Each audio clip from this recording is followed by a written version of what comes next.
i-post na parang may kwenta, ganun.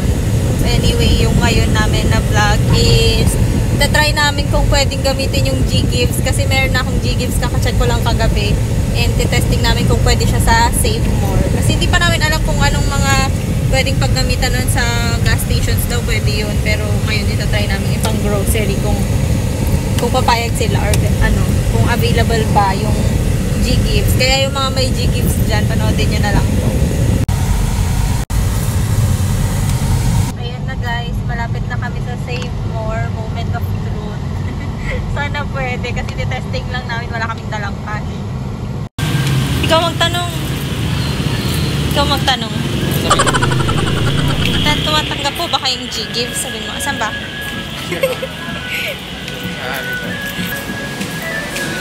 Saan ba?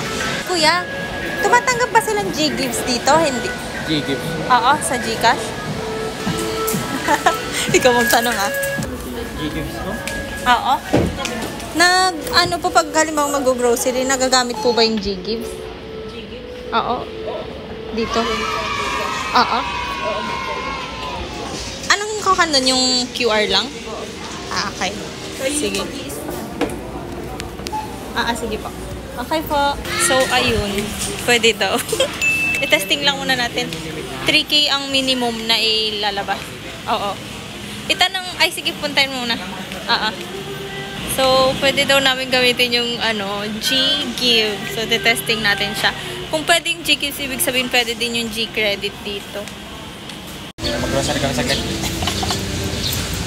Kukuha lang kami ng mga importante kasi nakalagay dun sa dito. Nakalagay dun sa G-Gives ko 3,000 yung minimum, so dapat worth 3,000 kasi hindi pwedeng maggamit ng G-Gives pag below 3K, ha? Ayun pala, mas malaki. So, yung importante lang muna. Basta worth 3K. Hindi ko muna sasagadin. So, ite-testing ko din siya sa Pure Gold kung pwede. Yung mga curious din dyan kung saan pwedeng gamitin yung G-Gives nyo or G-Credit, mag-comment lang kayo. Ita-try natin. Yan.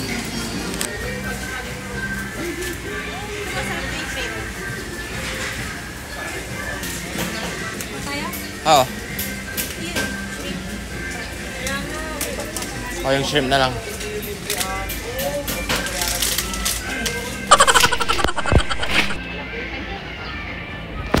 Alak muna.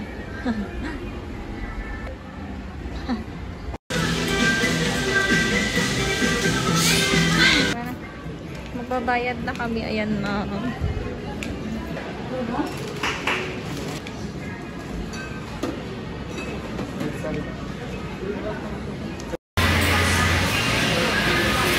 Kinakabahan kami kanina.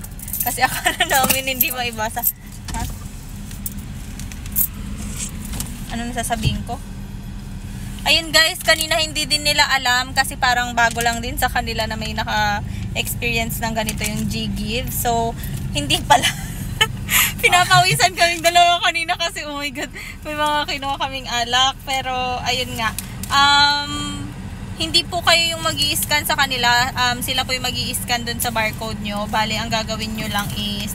wait lang, papakita ko lang sa inyo yung screenshot. Ilalagay ko na lang dito. Na, ayan, ginamit namin yung G-Gives namin. Tapos, 6 months to pay ata to. Tapos, 800 lang. So, ayun. Tapos, ang tawag dito, pagka magbabayad kayo ng G-Gives, yung mga hindi din alam anong gagawin, dapat, pipindutin nyo yung parang QR na scanner. Tapos, may lalabas dun yung payment method.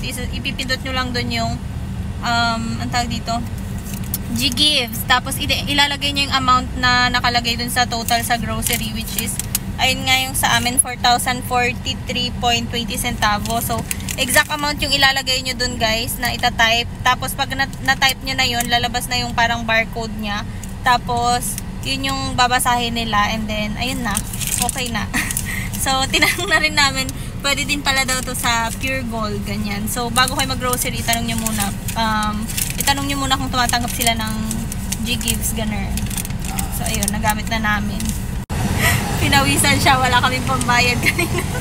Nakakayang ibalik. So, ayun lang. Yung mga may questions pa sa G-Gives, comment lang kayo. Itatry namin pagte-testing namin. Kasi may balance pa naman kami. Ilan pa? May 4 plus pa. O, may 4,000 plus pa kami.